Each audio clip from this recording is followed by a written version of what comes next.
la histología, la bioquímica y la endoscopía. Y de estos cuatro componentes es que podemos diagnosticar una enfermedad inflamatoria intestinal. ¿Sí? Hay que entender también que la enfermedad inflamatoria intestinal en verdad es muy rara en nuestro medio. ¿Sí? Hay muy poca estadística. Creo que Rebagliati en una estadística que sacó en dos años solo vieron 8 pacientes entre ambas enfermedades, lo que nos muestra que en realidad no es tan frecuentemente encontrarlo. Y aparte que también el diagnóstico es complejo. Si esta enfermedad es muy variable, tiene muchas formas de presentación muy severas o como formas de presentación muy leves que no requieren tratamiento, que ahorita vamos a repasar un poco lo del tratamiento, pero todo lo que mencionó su compañera, hay muchos pacientes con Crohn que no usan nada de lo que hemos mencionado. Solo se controlan con dieta. Hay pacientes también que han tenido un ataque de Crohn, o sea, han hecho toda la sintomatología, pues no se les diagnosticó y ya nunca más volvieron a presentar. Entonces nunca nos enteramos qué fue.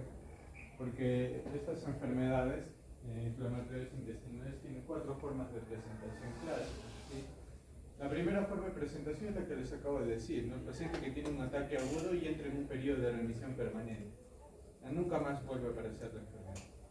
Y esos sobre todo son los que no diagnosticamos, ¿no? Porque como no lo pensamos mucho, pues se puede confundir como una apendicitis o como una jeca, como una tuberculosis. No la pensamos mucho. Luego hay otra forma de presentación que felizmente es muy rara, en la cual ocurre un brote y el paciente no remite, sino que la enfermedad sigue empeorando, ¿no? Y estos pacientes pues terminan complicados, muy complicados. Y luego tenemos una de las formas más frecuentes de presentación es el paciente que tiene periodos de actividad y periodos de remisión, ¿sí? Muy variables. Algunos días tiene por algunas semanas periodos de actividad y luego entra en meses de remisión. No vuelve a aparecer la enfermedad hasta que algo provoca que se exacerbe. Y finalmente hay un modo de presentación que tampoco no es muy frecuente, en el cual es igual que el anterior, pero con una diferencia de que las remisiones cada vez son más, las exacerbaciones son cada vez más intensas. El paciente cada vez tiene más complicaciones, ¿sí? Entonces, como les dije, para diagnosticar necesitamos esas 4 cosas. Vamos a ir detallando las diferencias o las características principales de cada una de ellas, ¿sí? En inicio, por ejemplo, hablemos de histología un poco, ¿sí? Histológicamente hablando, ¿cómo diferencio Crohn de colitis? Por la profundidad de la afectación en la mucosa, en la pared intestinal, ¿sí? Colitis ulcerativa solo afecta las capas superficiales, ¿sí? Es solamente una afectación mucosa y quizás exagerando submucosa, entonces es muy superficial, ¿sí? En cambio, Crohn tiene una afectación más profunda, puede llegar a afectar a todas las paredes intestinales, mucosa, submucosa, muscular, serosa, todas las capas. Entonces es una afectación mucho más profunda, ¿sí? En ambas va a haber infiltrados inflamatorios, no típicos de del nombre, ¿no? De la enfermedad inflamatoria.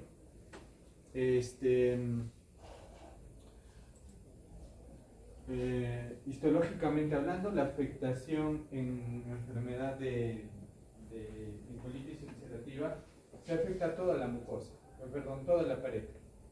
Es continua la afectación, ¿sí? Continua, no va a haber partes en las cuales no hay inflamación. En cambio, en la enfermedad de Crohn, se van a alternar áreas afectadas con áreas libres de enfermedad. Va a haber áreas afectadas con áreas libres de enfermedad. Entonces, esa es otra diferencia. ¿Sí? Endoscópicamente hablando, ¿sí? Pues tenemos un problema. ¿Por qué? Porque muchas veces, digamos que los endoscopios altos, los que se ponen por la boca, pues a veces llegan a, sobre todo los duodenoscopios, ¿sí? Llegan hasta duodeno, ¿sí? Y quizás abarcan a la primera parte del yeyuno, ¿sí? Y los colonoscopios llegan a las primeras porciones de ilion. Entonces tenemos una buena porción de yeyuno y bastante de ilion, el cual no lo podemos ver con endoscopías. Entonces, un método que nos ayuda mucho son las cápsulas endoscópicas, ¿sí? El paciente se traga una cápsula que va transmitiendo las imágenes de lo que ve esa cápsula. Sin embargo, hay que tener mucho cuidado en la enfermedad de Crohn, porque esta enfermedad de Crohn tiene una forma de presentación estenosante, en la cual hay obstrucciones en el intestino. Entonces, no se puede dar cápsula endoscópica en esas situaciones, porque pues, la cápsula endoscópica corre el riesgo de no salir y quedarse atrapada por estas obstrucciones que hay. Entonces, tenemos ahí un problema en el diagnóstico, ¿no? Entonces, por eso es que a veces recurrimos a otros estudios, ¿no?, imagenológicos, como por ejemplo se ha visto muy útil últimamente la ecografía Doppler, que nos ayuda a ver, obviamente la vascularización va a estar incrementada, ¿sí? En estas enfermedades inflamatorias hay una angiogénesis aumentada, entonces esas paredes intestinales están más vascularizadas que una normal, y eso lo podemos detectar con una ecografía Doppler. La tomografía y la resonancia también nos pueden ayudar a identificar, sobre todo las complicaciones de la enfermedad inflamatoria. Digamos, macroscópicamente hablando, o sea, en la visión, en el colonoscopio, por ejemplo, la colitis ulcerativa se va a ver un área de afectación, que no sé si alguna vez habrán visto candidiasis oral o candidiasis vaginal, en el cual se ve una pared muy enrojecida con parches blancos, blanquecinos, claros. Algo así se ve en colitis ulcerativa, ¿no? Entonces se ve unas paredes colónicas eritematosas alternadas con unos espacios blanquecinos, ¿no? Digamos, se ve de esa manera. Ya cuando la afectación es un poco más acentuada, se puede ver unos pólipos en la pared, como unas elevaciones, unos pólipos, ¿sí? En enfermedad de Crohn, el intestino se va a ver como lo llaman empedrado. ¿Por qué un empedrado? ¿Por qué le dicen así? Porque visualmente vas a ver como que el intestino tuviera desniveles, como varias piedras colocadas, una más alta, otra más baja, una más alta y otra más baja. Entonces está todo empedrado, ¿no? El intestino va a estar en algunas zonas estrecho y en otras zonas un poco más dilatado. No va a tener una forma uniforme a la visión como normalmente debería ser un colon uniforme. No, tiene muchas tortuosidades, acortamientos, se repliega sobre sí mismo, ¿no? Y este replegamiento va a provocar uno de los síntomas que vamos a ver más adelante, o mejor, signos que vamos a ver más adelante. Entonces esas también son algunas diferencias. Digamos, en la parte bioquímica hay algunos marcadores que nos van a ayudar a hacer una enfermedad inflamatoria. Obviamente los marcadores inflamatorios van a estar altos, ¿no? Entonces vamos a tener PCR elevada, vamos a tener velocidad de sedimentación glomerular alta, vamos a tener leucocitosis, trombocitosis, puede haber niveles de beta-2 microglobulina altos, ¿sí? Laboratorialmente también podemos encontrar hipoalbuminemia, ¿sí? Porque sobre todo Crohn se comporta como una enteropatía, pierde proteínas, ¿no? Entonces el paciente no va a captar proteínas y los niveles de albúmina van a bajar. Y hay un marcador que es muy útil, muy útil, es la calprotectina fecal. Es muy importante la calprotectina fecal. Esta calprotectina fecal, como su nombre lo dice, se toma en heces, ¿sí? Se ha visto que es un marcador muy sensible y específico para enfermedades inflamatorias intestinales. ¿Sí? De hecho, hay varios protocolos diagnósticos que lo utilizan dentro de su algoritmo. ¿Por qué? Tiene una utilidad bien importante, ¿sí? Sobre todo cuando sale a niveles altos, sobre más de 150. Cuando sale unos valores altos, más de 150, pues con mucha seguridad y obviamente bajo ciertos contextos clínicos, porque por ejemplo, ¿no? A ver, qué sé yo, si me sale un paciente con calprotectina alta, pero no está elevado el PCR, muy difícil que sea eso una enfermedad inflamatoria intestinal. Entonces es como un adyuvante, ¿sí? Igual también su disminución, un valor menos de 50 de calprotectina, prácticamente me descarta la enfermedad, ¿sí? Sin embargo, calprotectina, a pesar de su buena sensibilidad y especificidad, que es muy excelente, puede salir positiva también en otras condiciones clínicas, ¿no?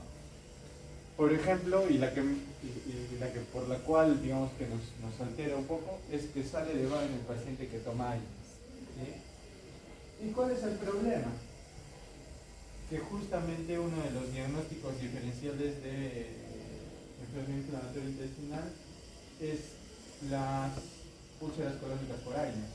¿Sí? Los AINES pueden provocar una enfermedad similar a colitis ulcerativa. Entonces, si tú pides una calprotectina para que te ayude al diagnóstico, va a salir alta, pero también puede salir alta porque el paciente tomó AINES. Entonces, en ese contexto clínico nos ayuda mucho. También se ha visto que sale elevado en infecciones del tracto gastrointestinal, ¿no? Por ejemplo, gastroenterocolitis, parasitosis como Yardia, también nos puede salir positivos. Otras enfermedades gastrointestinales también pueden aumentar la calprotectina, como por ejemplo enfermedad por reflujo gastroesofágico. Bien. Digamos que algo más específico que nos salga positivo tenemos, sí. Tenemos los ANCA-mieloperoxidasa. Los ANCA-mieloperoxidasa pueden salir positivos, se ha visto hasta en un 60-70% de pacientes con colitis ulcerativa. Entonces es un marcador que puede tener cierta utilidad, ¿sí? Recordando que estos ANCAs los utilizamos en vasculitis de pequeño vaso, ¿no? Me pueden salir positivos en esta enfermedad.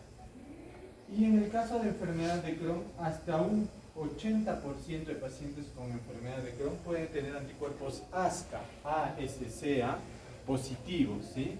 Estos anticuerpos ASCA son unos anticuerpos contra bacterias comensales, contra el Saccharomyces cerevisiae, ¿no? Entonces, Saccharomyces cerevisiae, cuando hay anticuerpos contra esta bacteria, comensal, pues me puede indicar Crohn hasta en el 80% de pacientes. Entonces hay que tenerlo también a la mano. Y finalmente, ya yendo a la clínica, a la parte clínica, no vamos a tratar de hacer un poco más. O sea, digamos que la clínica es muy florida, muy variada, ¿sí? Yendo solamente a la parte digestiva de la enfermedad, el síntoma predominante o característico de colitis ulcerativa va a ser la diarrea. La diarrea con sangre. Ese es el síntoma top, ¿sí? El básico, digamos. Y el síntoma básico de Crohn va a ser el dolor abdominal, ¿sí? Ojo, no estoy diciendo que es exclusivo. ¿Qué quiere decir? Un Crohn puede venir con diarrea, sí. Una colitis puede venir con dolor también. Pero digamos que el síntoma más habitualmente encontrado va a ser dolor en Crohn y diarrea con sangre en colitis, ¿sí? Y también hay algunas características clínicas que nos ayudan mucho a diferenciar uno de otro, ¿sí? Por ejemplo, si un paciente tiene masa palpable, o sea, tú le palpas el abdomen y sientes una masa como un tumor, eso es Crohn. ¿Por qué? Porque como les dije en un inicio, en la parte histológica, esta afectación es de capas tan profundas que genera una reacción inflamatoria en el tejido circundante al intestino que hace que el intestino se repliegue sobre sí mismo. se repliega sobre sí mismo y se va haciendo como si fuera un tumor, una bola, una obstrucción. Y tú la palpas como un tumor, pero no es nada más que intestino que está doblado sobre sí mismo, ¿sí? Y es un intestino que está estrechado en algunas partes, ¿no? Y dilatado en otras, entonces yo lo puedo sentir, puedo palpar, ¿sí? Otra característica también que me ayuda a diferenciar un poco una a otra es la fiebre. Por ejemplo, la fiebre está presente en las dos enfermedades, pero habitualmente es más elevada en Crohn, ¿sí? Los pacientes pueden tener pérdida de peso, pueden referir pérdida de peso, pero esta pérdida de peso es más habitual en Crohn, ¿sí? ¿Qué más tenemos? Los pacientes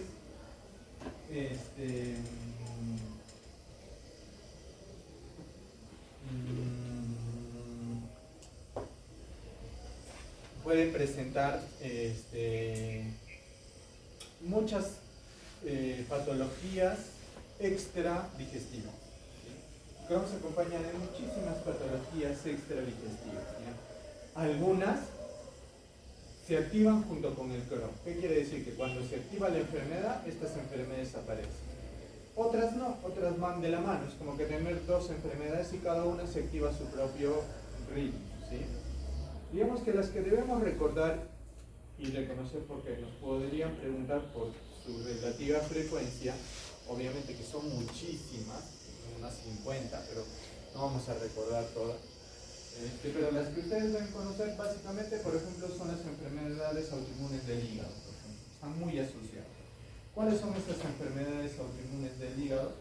Tenemos la hepatitis autoinmune, per se, la colangitis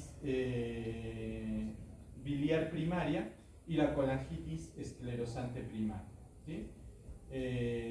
Luego también vamos a tener la afectación oftálmica, ¿sí? Que se puede manifestar como una uveitis, como una escleritis o como una epiescleritis. De ahí también vamos a tener el eritema nodoso. Es muy importante el eritema nodoso. También vamos a tener el pioderma gangrenoso. El eritema nodoso no es más que una eritema, como su nombre lo dice, lesiones circulares, muy circulares, que al tocarlas vas a sentir un nódulo, una induración, ¿no? Eso es una eritema nodoso, ¿sí? El pioderma gangrenoso, que también es una manifestación habitual extradigestiva sobre todo de Crohn, son unas lesiones que simulan una ulceración infectada, ¿sí? Muchos lo confunden con una úlcera infectada o como una celulitis que ha empezado a complicarse, ¿no? Y le dan antibióticos, y esto, pioderma no tiene absolutamente nada que ver con una bacteria, es simplemente una reacción inflamatoria del tejido celular subcutáneo. Entonces los pacientes pues van yendo de médico en médico, cada médico le da un antibiótico diferente, pues y esto no es nada, no tiene nada que ver con una infección. Y también es muy frecuente encontrar la estomatitis aftosa, ¿sí? La presencia de aftas en cavidad oral también es algo que acompaña con relativa frecuencia a estas enfermedades inflamatorias. Luego también tenemos las artritis periféricas. Las artritis periféricas tipo 1 y tipo 2 acompañan también con relativa frecuencia a este tipo de enfermedades, y también las afectaciones, las sinovitis y las tenosinovitis también son frecuentes de encontrar, ¿sí? Ojo, sinovitis que no tienen nada que ver con artritis, ¿no? Son simplemente inflamaciones localizadas. Bueno, y se acompaña de esto, y hay que recordar también la clasificación, ¿sí? Porque es muy importante, sobre todo la clasificación es muy importante en colitis ulcerativa, sobre todo, recordarla. ¿Por qué? Porque tiene implicaciones terapéuticas, ¿sí? Entonces, la colitis ulcerativa la dividimos en tres, ¿sí? La dividimos en la proctitis, ¿sí?, en la cual la afectación es exclusiva de recto, ¿sí? También es conocida como tipo A.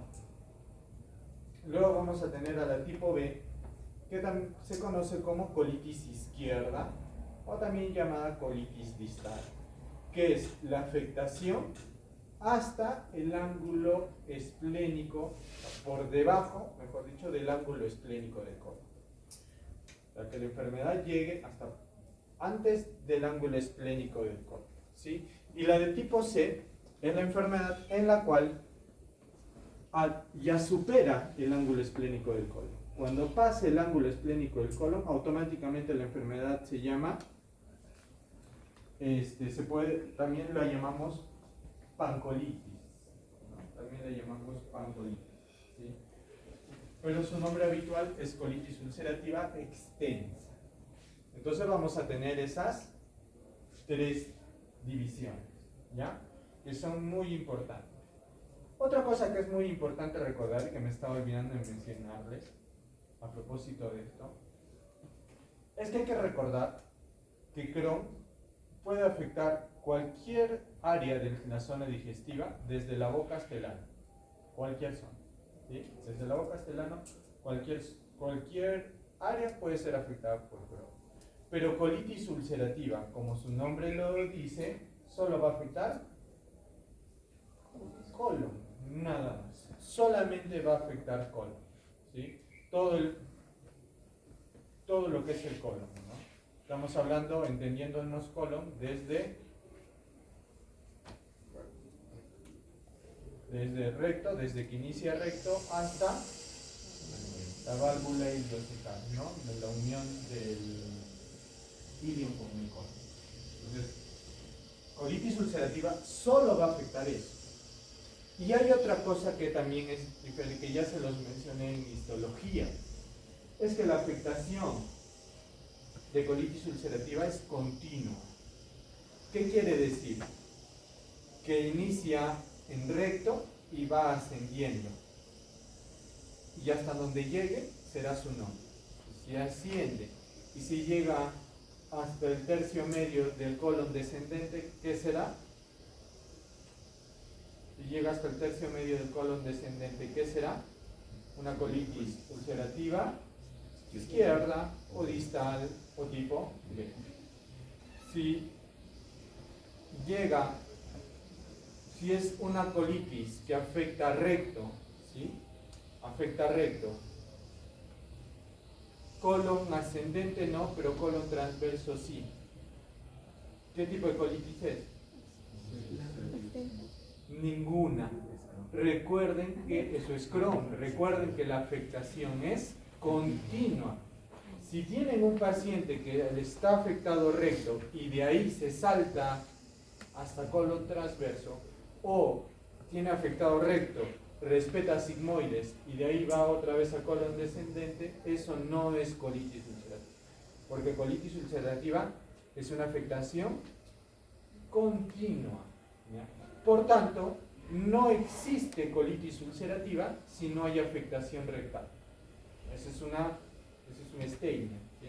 No existe colitis ulcerativa si no hay afectación rectal. ¿Existirá Crohn si no existe afectación rectal? Sí, sí puede existir un Crohn que no exista afectación rectal. De hecho, Crohn le encanta afectar. ¿Cuál es su zona preferida si les preguntan de Crohn? Ilion, ¿no? Ilion es su zona preferida, ¿sí?, de afectación. Una de las más, la presentación habitual es iliocólica, ¿no? Ilion y colon, pero sobre todo ilion. Entonces esto también es importante recordarlo porque tiene implicaciones terapéuticas. También, que es importante recordar antes de pasar a la parte terapéutica,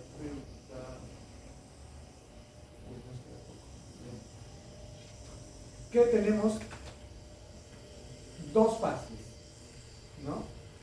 En lo que les he mencionado ya sabemos que la enfermedad tiene dos fases. ¿Cuáles son esas dos fases? las fases de agudas o de ataque agudo o de exacerbación y la fase de remisión. ¿Se manejan igual? No. Es un tratamiento diferente para cada fase.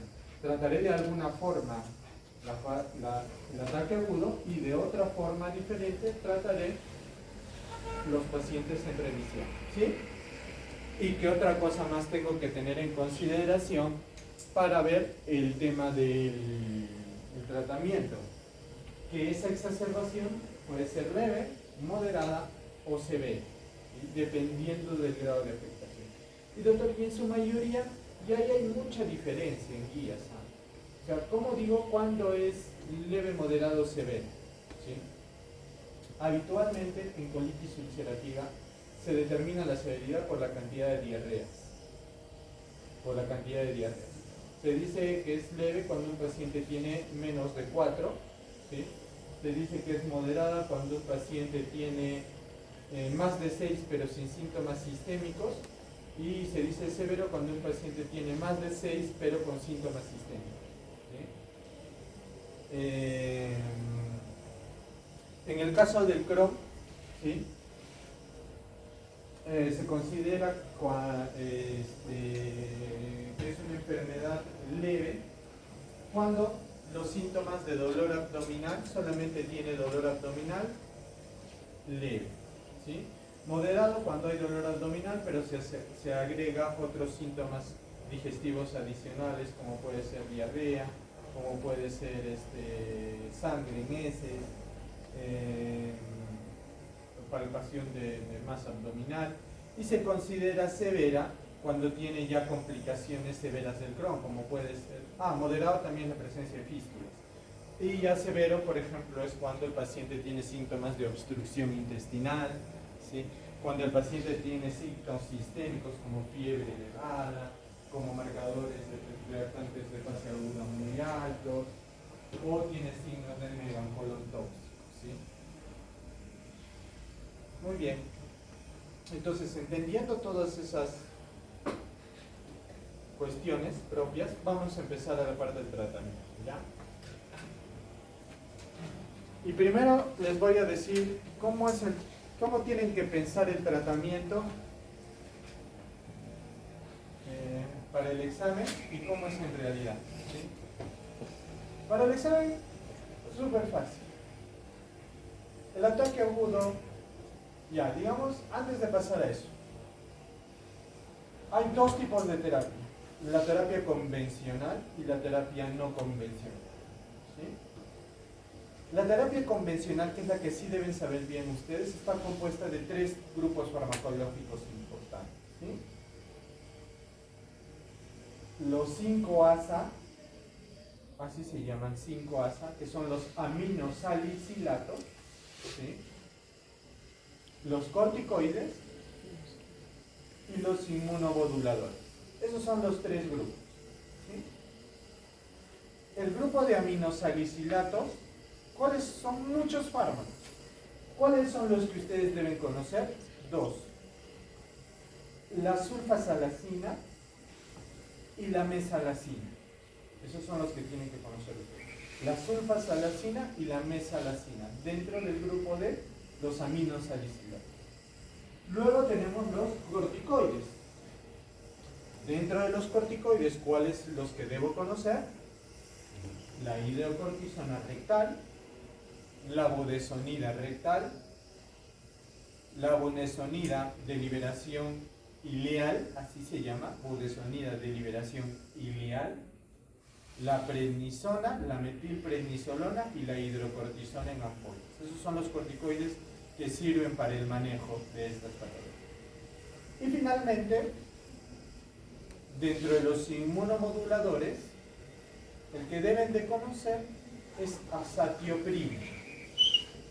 Azatioprina es el que deben de conocer. También puede ser la 6-mercaptopurina, pero en realidad ya no la usamos, ¿sí? Eso es todo, ¿sí?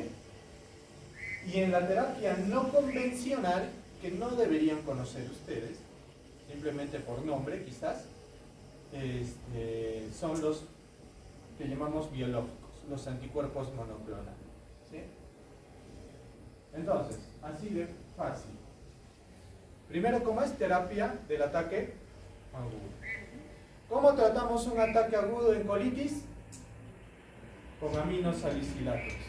¿Cómo tratamos un ataque agudo en Crohn? Corticoides. Nada.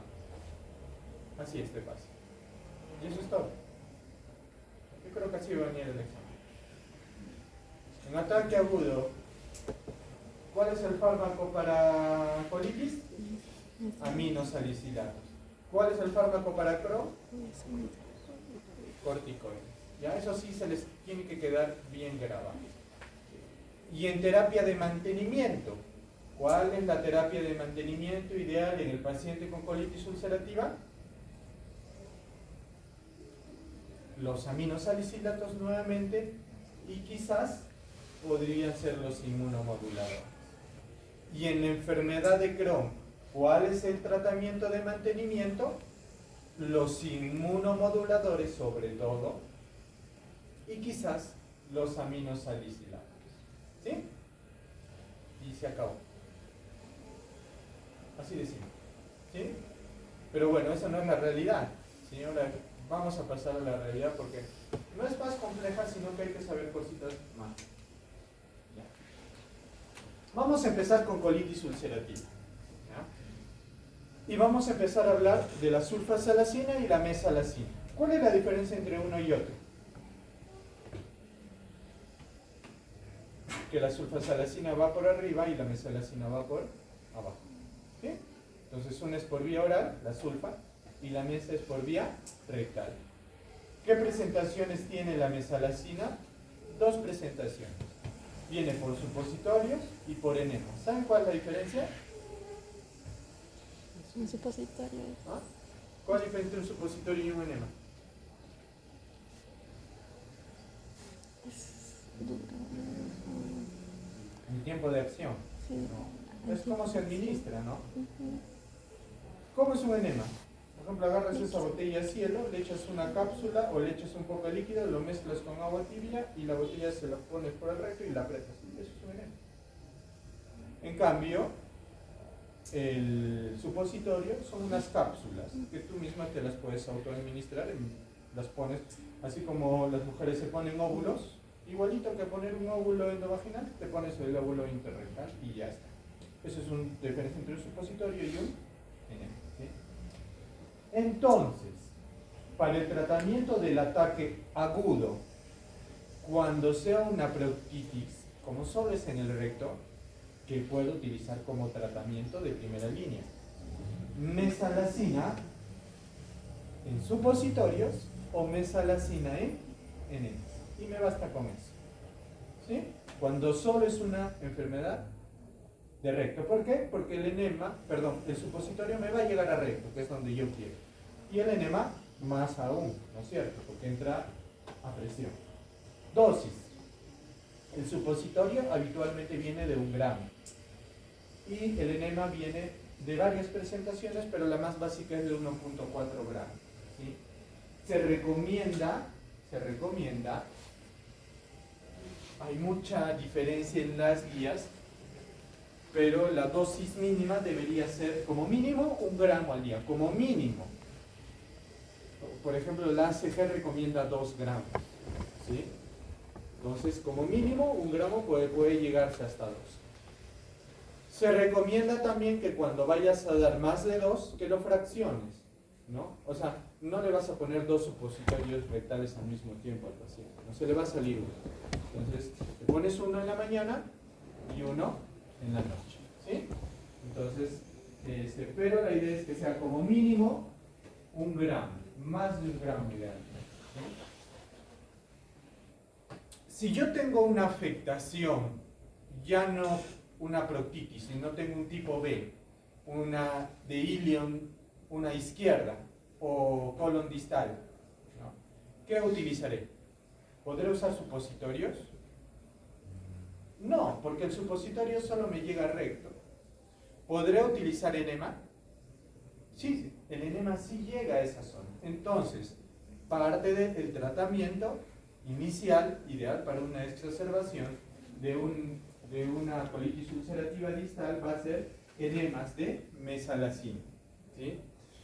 Y para la afectación total, ¿sí? Para la colitis extensa, que voy a utilizar enemas, ¿llegará el enema hasta colon transverso? No. Ahí sí voy a tener que utilizar por vía oral. Pero se da por vía oral y por vía rectal concomitantemente. Cuando tienes una pancolitis, ¿sí? O una colitis extensa, tienes que dar terapia doble, por vía oral y por vía rectal, ¿sí? Ambas terapias.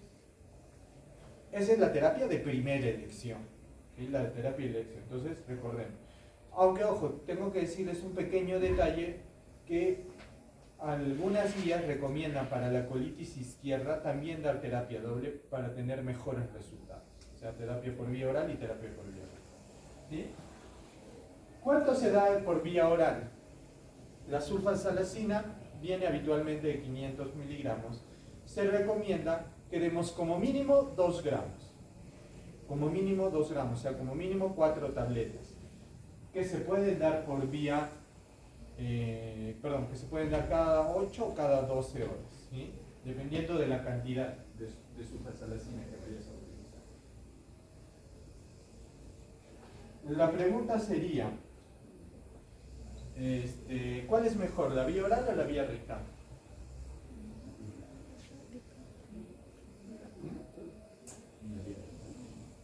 Ninguna de las dos es mejor, ¿sí? Bueno, depende, quizás un poco no depende de tus gustos, ¿no? La mayoría preferiría, creo, por vía oral, ¿no es cierto? Y de hecho sí, de hecho deberíamos proponer esa vía. Pero ¿por qué se da más la vía rectal? Que es la que más se usa en realidad, porque la sulfasalacina tiene muy baja tolerancia oral.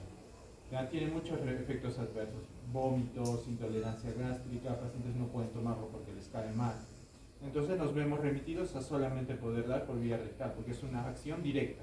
Evitas todo ese efecto tóxico que pueda tener el fármaco cuando lo consumes. Doctor, ¿qué pasa si yo le doy, digamos que tengo una colitis extensa? Me dicen que tengo que dar terapia combinada, ¿no? Por vía oral y por vía rectal. Y el paciente no me tolera la sulfasalacina. ¿Qué hago? Mi plan B, corticoides. Aplicar corticoides es mi plan B, ¿sí? Que todavía no lo voy a hablar. Entonces, si me preguntan ¿cuál es el tratamiento de una proctitis? Supositorios o enemas de mesalazina. Si tengo una colitis, colitis izquierda, enemas de mesalazina. Y si tengo una pancolitis, enemas de mesalazina y sulfasalacina oral. Ya está, terminado, ¿sí? Si no va bien, le agrego corticoides. No vamos a hablar hoy de corticoides porque lo vamos a utilizar en Crohn. En Crohn, ¿cuál es la terapia de primera línea? Corticoides. Ahí no voy a utilizar, bueno, para cuestiones de examen, porque la verdad de las cosas es que sí algunas veces utilizamos mesalacina y sulfasalacina de inicio en Crohn, pero para su examen, primera línea, corticoides. ¿Y cómo lo utilizamos? Si tu afectación es estrictamente colónica, es un Crohn colónico exclusivo, puedes dar solamente enemas de corticoides. Solamente enemas de corticoides, ¿sí? ¿Qué corticoides vienen para uso en enema? Hidrocortisona en espuma y budesonida. Son los dos corticoides que los puedo aplicar en enema. Pero eso solo será si es que el Crohn que tiene tu paciente solamente tiene afectación distal, en colon distal o en recto. Si tiene afectación extracolónica, no puedes dar esa terapia. ¿Qué terapia tienes que dar? Por vía oral, ¿sí? ¿Qué voy a dar? Prednisona, 1 miligramo por kilo de peso. Prednisona, 1 miligramo por kilo de peso, ¿sí? Ahora, si tu paciente tiene una afectación ileal exclusiva, ¿sí? Ileal exclusiva, se ha visto muy buenos resultados con la budesonida MMX, así se llama. Budesonida MMX, que es una budesonida de liberación retardada, y cuando tú la tomas, se libera recién en ilia y es donde hace su efecto. Entonces, cuando tenemos una afectación ilial en Crohn, podemos utilizar budesonide. Pero si yo tengo una enfermedad diseminada por todo lado, tengo que arrancar con prednisona, ¿sí? Como les dije, 1 miligramo. Ahora, si yo tengo una enfermedad moderada o severa, pero que yo voy a hospitalizar a mi paciente, esta complicación, este ataque agudo, que es moderado o severo, yo lo evalúo como médico y digo, no, este paciente se tiene que hospitalizar. Hospitalizado no le doy prednisona. Hospitalizado o le doy hidrocortisona o metilprednisolona por vía parenteral. Dosis de hidrocortisona para Crohn, 400 miligramos cada 24 horas, fraccionado en 6 tomas, o sea, 100 cada 6, 100 cada 6, en 4 tomas fraccionado, perdón. O sea, 100 cada 6 de hidrocortisona. O también le puedo dar metilprednisolona. Metilprednisolona MTP de 60 a 100 miligramos en 24 horas. Lo mismo que les acabo de decir, esa misma dosis, eso mismo de dar en el EVE, aplica para colitis ulcerativa. Aplica igualito, ¿ya? Esa misma terapéutica que les acabo de decir ahorita, aplica similar a colitis ulcerativa. Siempre y cuando no haya respuesta a los 5 ASA. ¿Sí? Siempre y cuando no haya respuesta a los 5 ASA, daré de esta forma, ¿no? Si es una proctitis, le iniciaré hidrocortisona en espuma, en enemas, ¿no? Si es un paciente que tiene una colitis extensa, le agregaré prednisona. Pero si mi paciente está severo, está con mucha diarrea y fiebre, le daré hidrocortisona endovenosa o metilprednisolona endovenosa, ¿sí? Como terapia alternativa. Muy bien, esa va a ser mi terapia. ¿Por cuánto tiempo doy el corticoide en el ataque agudo? Hasta máximo una semana. Hasta máximo una semana. ¿Sí? Hasta máximo una semana. Entonces, porque hay algún fármaco que hasta ahora no lo mencionamos. ¿Cuál es? De la terapia convencional, que hasta ahora no hablamos nada. Los inmunomodulares, ¿y dónde entran, no? ¿Entran en el ataque agudo? Sí, pueden entrar. ¿Cómo? Así. Digamos que su compañero tiene colitis ulcerativa Crohn, digamos, ¿ya? Entonces, hace su ataque agudo y yo le voy a iniciar corticoides. Digamos, pesa 70 kilos, le voy a dar 70 miligramos de prednisona, ¿ya? Se lo fracciono en 2. Perfecto. Le doy, y al 5.º día remite las diarreas. Remite las diarreas. Entonces yo digo, ya, perfecto. ¿Le tengo que quitar rápido el corticoide? Sí, porque no me conviene tener mucho corticoide, ¿no? Por los efectos adversos que tiene. So, yo le quito el corticoide y le empiezo a quitar poco a poco. ¿Cómo le debo quitar? De 5 a 10 miligramos cada semana. Entonces yo le voy quitando. De 70 lo paso a 60. A la semana le digo, venga acá una semana, viene a la semana y le digo, ya, perfecto, ahora toma 50. Ya, perfecto. Vengo una semana y ahora toma 40. Y cuando le bajo a 40, se activa la enfermedad de nuevo. Empiezo otra vez las diarreas. ¿Qué tengo que hacer? Regresar otra vez a 50, estabilizarlo. Una semanita, lo vuelvo a bajar a 40. Otra vez se activa. ¿Qué hago ahí? Le vuelvo a subir y le agrego azatioprina. La azatioprina me permite destetar al paciente de corticoides con más facilidad. Esa es la utilidad de la azatioprina. Entonces, inicio azatioprina y le voy subiendo azatioprina y voy bajando corticoides hasta que en terapia de mantenimiento, en Crohn, ¿con qué lo voy a manejar habitualmente solamente?